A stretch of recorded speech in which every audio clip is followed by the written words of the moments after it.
तो गाइस पिछले वीडियो में हमने इफ का फार्मूला लगाना सीखा था, तो उसमें कुछ एग्जांपल रह गए थे जो कि मैंने बोला था नेक्स्ट वीडियो में सॉल्व करेंगे। तो आज की वीडियो में हम सॉल्व करने वाले हैं। सो यहाँ पे आप देख सकते हो एग्जांपल 8, 9 एंड लास्ट में भी है 10, 11, 12 भी है। तो जितना कवर हो सकेगा मैं इस वीडियो में कवर करूँगा। तो यहाँ पे सॉल्व करने जा रहे हैं हम। तो यहाँ पे आप देख सकते हो क्वेश्चन के according calculate commission 5% of total से if total sale more than 2,50,000, यदि 5% उसका निकलना चाहिए यदि टोटल 2.5 लाख से ज़्यादा होता है।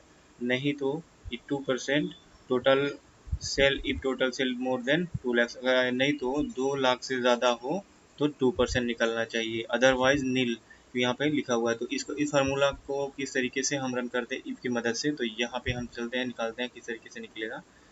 तो यहाँ पे सॉरी यहाँ पे पहले से निकला हुआ है, तो हम आपको दिखाएंगे किस तरीके से निकलेगा। सबसे पहले तो हम यहाँ पे इफ का फार्मूला लगाएंगे और यहाँ तो अभी देख सकते हो टोटल कॉलम कहीं पे है नहीं गैस। टोटल कॉलम होता तो हम डायरेक्टली रेफरेंस ले लेते, बट यहाँ पे देख सकते हो मंथली दिया हुआ है यहाँ पे सारा अमाउंट। तो हम क्या करेंगे यहाँ पे सम करने के लिए, सबसे पहले आपको पता है कि सम का फार्मूला रन करते हैं। देन यहाँ पे नंबर 1 नंबर 2 पूछ रहा है, तो यही पूछ रहा है कहाँ से कहाँ तक वो आपको ऐड करना है, मीन सम करना है, एडिशन करना है। देन इसको सिलेक्ट करने के बाद आप ब्रैकेट क्लोज करेंगे एंड देन कॉमा लगाएंगे, वैल्यू ट्रू पूछेगा। तो यहाँ पे आपको जो है फार्मूला पैलेट आपको दिखाई दे रहा है, तो इसमें आपको देखते रहना है सिंटैक्स किस तरीके से कह रहा है कि आपको सॉल्व करना है क्वेश्चन को। ये देखें आप पूछ रहा है वैल्यू इफ ट्रू, तो इसमें हमको अगर ये जो टोटल है ग्रेटर देन होता है, अगर ये टोटल ग्रेटर देन होता है 2,50,000 तो के लिए कॉमा, तो वैल्यू क्या आना चाहिए, इसी सम का सम करना है ना, यहाँ पे लिखा हुआ टोटल का आना चाहिए। तो टोटल का, तो इसको हम सम करेंगे और सम करने का ब्रैकेट क्लोज करेंगे, देन इसी टोटल का इंटू 5%, नहीं तो कॉमा कॉमा करने लगाएं। और दूसरा फार्मूला हमारा क्या है, क्योंकि कंडीशन 3 है तो दो फार्मूला मतलब 2 इफ चलने वाले हैं यहाँ पे। तो इफ का फार्मूला फिर से लगाएंगे, सम करना तो सम का भी इसमें हम रन कर देते हैं। नंबर 1 नंबर 2 पूछ रहा है, तो यहाँ से हम सेलेक्ट कर लेंगे जहाँ तक ऐड करना है। देन यहाँ पे ब्रैकेट क्लोज कर देंगे, ग्रेटर देन कितना है 2 लाख है, तो यहाँ पे हम 2 लाख टाइप कर देंगे। देन कॉमा लगाएंगे, वैल्यू ट्रू पूछेगा कि इसके बदले आपको क्या चाहिए। तो हम यहाँ पे देख सकते हैं क्वेश्चन में आपको दिखाई दे रहा है 2% ऑफ टोटल यहाँ पे, तो हम टोटल के लिए यहाँ पे सम लगाएंगे। सम लगाने के बाद यहाँ से हम नंबर यहाँ से सिलेक्ट कर लेंगे और ब्रैकेट क्लोज करेंगे, इंटू 2% यहाँ पे हम दे देंगे। इतना देने के बाद अब दो कंडीशन पूरा हो गया। थर्ड कह रहा है कि अगर ये कंडीशन दोनों पूरा नहीं होता है तो उस कंडीशन में यहाँ पे कुछ नहीं आना चाहिए, कुछ नहीं आए तो उसके लिए डबल इनवर्ट कॉमा 2 बार हम प्रेस करते हैं, उसके बाद एंटर करते हैं। तो यहाँ पे आप देख सकते हैं इजीली हमारा निकल चुका है। तो आप यहाँ देख सकते हैं बस हमारा क्वेश्चन सॉल्व हो चुका है ये वाला। तो अभी हम 9 नंबर पे देखने वाले हैं। इसमें क्या करें, calculate net amount payable at first due date if due days within 180 days from bill date, then amount will be due amount, otherwise due amount plus 10% due amount का अब ड्यू अमाउंट देखो यहाँ पे लिखा हुआ है।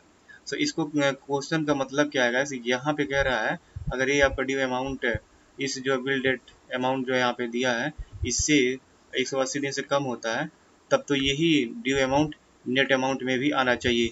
अगर condition नहीं पूरा होता है, इससे ज़्यादा निकल जाता है, तो उस कंडीशन में इस अमाउंट में इसी अमाउंट का ड्यू अमाउंट का जो है इसी अमाउंट में इसी ड्यू अमाउंट का 10% और ऐड होके फिर यहाँ पे आना चाहिए। तो किसे हम चलाते हैं, सो यहाँ पे हम लगाएंगे इफ का फार्मूला। सो यहाँ पे हम गैस सबसे पहले यहाँ पे इफ का फार्मूला लगाएंगे।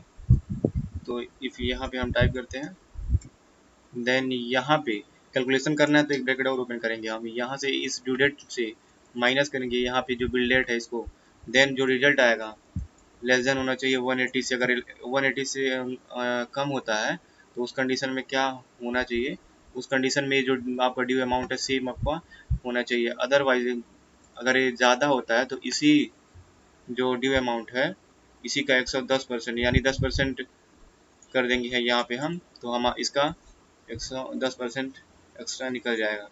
तो इतना करने के बाद जैसे एंटर करेंगे तो आप देख सकते हो यहाँ पे अमाउंट निकल के आ चुका है। देन कंट्रोल डी कर देंगे, तो यहाँ पे आप देखो यहाँ पे इसको, क्योंकि जो लास्ट वाला है ये तो सेम अमाउंट आ गया है इसका, देखो फर्स्ट वाला सेकंड वाला जो सेम अमाउंट है, लास्ट वाला इसका अमाउंट डिफरेंट है। क्यों डिफरेंट है इसका? 180 दिन से ज़्यादा होगा नहीं, यहाँ पे मैं आपको दिखा देता हूँ। या इससे दिस माइनस करेंगे दिस एंड एज वेल, देखो यहाँ पे आ गया 190 है, तो देख सकते हो 180 से ज़्यादा, इसीलिए कैलकुलेशन इसका यहाँ पे 10% इस अमाउंट का 10% इसमें ऐड कर दिया, इसीलिए 30,650 आया है यहाँ पे। तो आई होप आपको क्लियर हो चुका होगा। अब देन नेक्स्ट क्वेश्चन आगे यहाँ पे, इसको भी हम सॉल्व करने वाले हैं। यहाँ पे क्वेश्चन जो कह रहा है नेट अमाउंट पेबल, यहाँ पे सेकंड ड्यू डेट वाला जो है, इसको हमको निकालना है कितना पेमेंट करना है सेकंड ड्यू डेट में। तो ये वाला क्वेश्चन करेंगे हम। Calculate net amount payable at second due date if due date within 240 day from will date. Amount will be net amount payable at first due date. Otherwise, net payable plus due date plus 10% of due amount. तो इसको हम क्या करेंगे, इसमें अगर ये जो आपका नेट पेबल अमाउंट है, अगर ये जो सेकंड डेट है और ये बिल डेट अगर ग्रेटर लेस देन होता है 240 से, तो उस कंडीशन में ये जो आपका नेट अमाउंट आपका निकाले हैं ये सेम होना चाहिए, अदरवाइज इसमें 10% प्लस होना चाहिए। तो इस कंडीशन में हम क्या करेंगे, यहाँ पे इफ का फार्मूला लगाएंगे एंड देन इफ पर ब्रैकेट और ओपन करेंगे, कैलकुलेशन करना है। सेकंड ड्यू डेट को लेंगे, माइनस करेंगे बिल डेट को, तो बिल डेट को माइनस करने के बाद ये लेस देन होता है 240, तो के लिए कामा लगाएंगे। उसके बाद रिजल्ट क्या आना चाहिए, नेट अमाउंट पेबल आना चाहिए। तो यहाँ ये लिखा हुआ है यहाँ पे नेट अमाउंट पेबल, तो हम इसको सिलेक्ट करेंगे। अगर ये भी पूरा नहीं होता कंडीशन तो इसी का 10% ऐड होना चाहिए, देन एंटर। उसके बाद कंट्रोल डी। तो यहाँ पे आप देख सकते हो अमाउंट दो सेम है, बट ये वाला देख सकते हो आप यहाँ पे 240 से ज़्यादा, इसीलिए यहाँ पे 2615 आ गया। यहाँ पे मैं आपको कैलकुलेशन भी करके दिखा देता हूँ ताकि आप क्लियर हो जाओ। ये माइनस करेंगे, यहाँ पे हम फार्मूला लगाते हैं, सॉरी,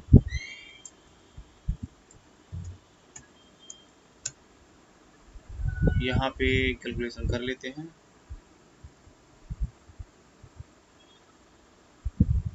तो 1 मिनट का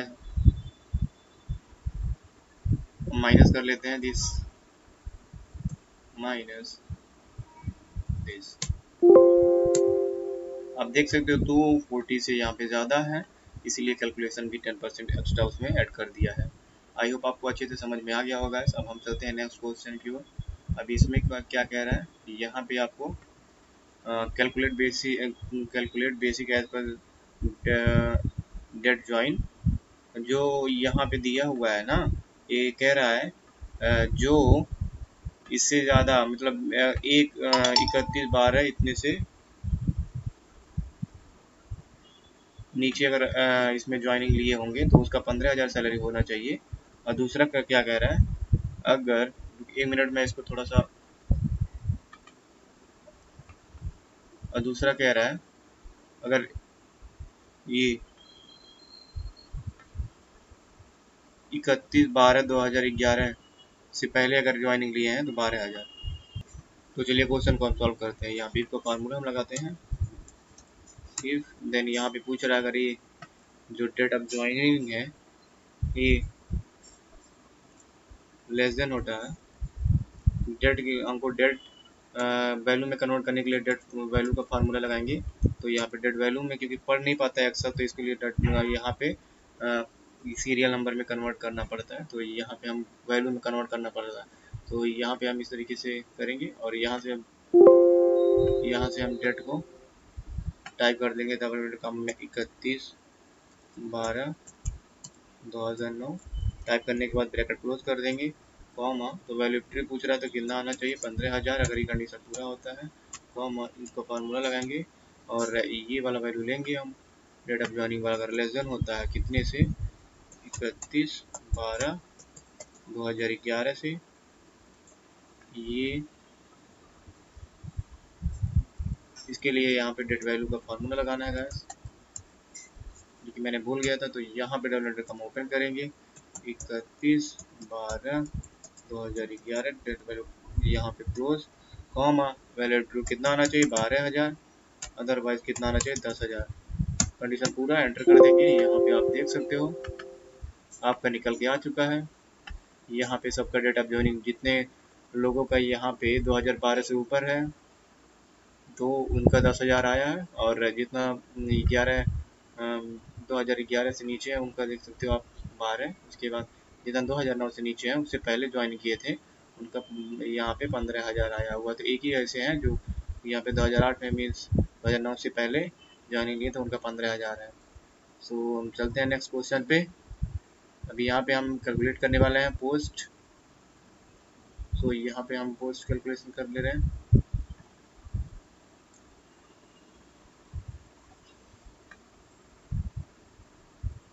और तो हम ऊपर का हाइड कर देते हैं गाइस, क्वेश्चन दिख नहीं रहा था इसलिए। और यहाँ पोस्ट कैलकुलेशन करना है तो इसके लिए हम इसको फार्मूला चलाते हैं। इफ से निकल जाएगा आपका, अगर लेस देन होता है बेसिक, लेस देन होता है 4,000 कॉमा, तो क्या आना चाहिए, यहाँ से उस ड्यूटी को हम फिक्स कर देंगे कॉमा, फिर से हम इसका फार्मूला चलाएंगे क्योंकि मल्टीपल इफ चलेगा इसमें। ये बेसिक लेस देन होता है 8,000 तो क्या आना चाहिए, F4 कॉमा,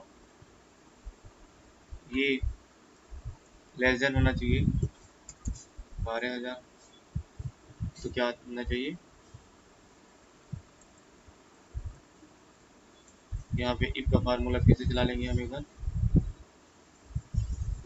इफ का फार्मूला एंड देन ये वैल्यू लेस देन होता है 12,000 तो मैनेजर कॉमा लगाएंगे, manager otherwise senior manager, enter कर देंगे। फार्मूला हमारा कंप्लीट हो चुका है एंड देन यहाँ से हम ड्रैग कर देंगे। अभी यहाँ पे फिक्स करना है, सो गाइस यहाँ से हम सेलेक्ट कर लेंगे।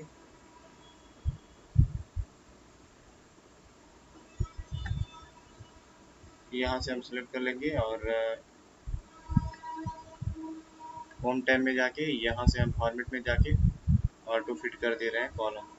तो आपका देख सकते हो यहाँ पे फिट हो गया है। अब डी ए निकालना है, डी ए कैसे निकलेगा यहाँ पे क्वेश्चन में हम देखते हैं कहाँ क्वेश्चन है। Calculate D A 60% on basic पे ऑन विचेवर इज हायर। इसमें से कह रहा है कैलकुलेट करना है 60% डी ए ऑन बेसिक पर। ये अगर 60% बेसिक का 60% अगर ग्रेटर देन होता है 3,000 से तो दोनों में से जो हाइयर है वो आना चाहिए। तो यहाँ पे हम इक्वल का फार्मूला लगाएंगे, इफ का फार्मूला लगाएंगे और ये बेसिक का 60% ग्रेटर देन है